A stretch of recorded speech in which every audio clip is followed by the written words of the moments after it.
देख रहे हैं SSI2। मैं देवेंद्र सिंह लड्डू। अभी देश के सबसे चर्चित महंत में है तो एक ही नाम आता है, वो नाम है बागेश्वर धाम के महाराज पंडित धीरेन्द्र कृष्ण शास्त्री जी का।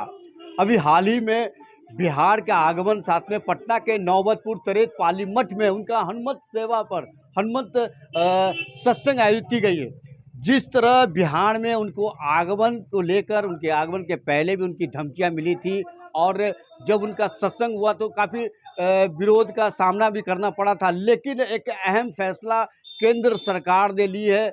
अब बाबा पंडित धीरेन्द्र कृष्ण शास्त्री वायु श्रेणी के सुरक्षा घेरे में रहेंगे और देश के सबसे चर्चित बागेश्वर धाम के महंत कहे जाते हैं, उसको आप कह सकते हैं कि युवा हैं और उनकी श्रद्धालुओं की एक अपाट कृपा है। उनके पीछे पीछे श्रद्धालु भागते हैं, उनकी गाड़ियों के पीछे भागते हैं, दौड़ते हैं। लेकिन जहां तक सुरक्षा के ख्याल, सुरक्षा की दृष्टि देखा जाता है तो बिहार सरकार के गृह विभाग में भी एक अलर्ट जारी किए थे। उनको सुरक्षा को लेकर काफ़ी लोग चिंतित नजर आए, लेकिन केंद्र सरकार ने एक अहम फैसला लेते हुए बाबा का अब वायु श्रेणी सुरक्षा घेरे में रहेंगे। बाबा देश के किसी भी जगह जाएंगे सत्संग करने के लिए, उनके साथ में वायु श्रेणी की सुरक्षा रहेगी। तो आप कह सकते हैं कि एक परिंदा भी पर नहीं मार सकता है जिस तरह बाबा का। और जब बाबा का पटना आगमन के बाद कार्यक्रम की समाप्ति हुई तो इनके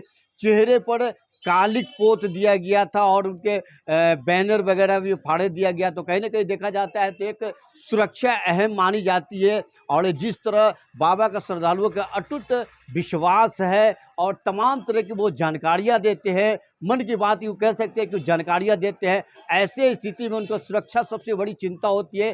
केंद्र सरकार इसी को देखते हुए वायु श्रेणी की सुरक्षा घेरे में बाबा को रहना पड़ेगा और बाबा देश के विभिन्न क्षेत्रों में कहीं भी अगर उनका सत्संग होगा तो उसी वायु श्रेणी के सुरक्षा में रहेंगे। तो आप कह सकते हैं कि जो भी श्रद्धालु उनको छूने का प्रयास करेंगे, उनको दर्शन करने का प्रयास करेंगे तो वायु श्रेणी के सुरक्षा घेरे से हटकर ही दर्शन कर सकते हैं। तो कहीं ना कहीं देखा जाता है तो अब उनके लाखों प्रशंसक, लाखों श्रद्धालु हैं, उनको दूर से ही दर्शन करने के लिए रहना पड़ सकता है, क्योंकि वायु श्रेणी के घेरे में रहने की वजह से उन्हें कहीं से नज़दीकी आने का प्रयास नहीं लोग कर सकते हैं।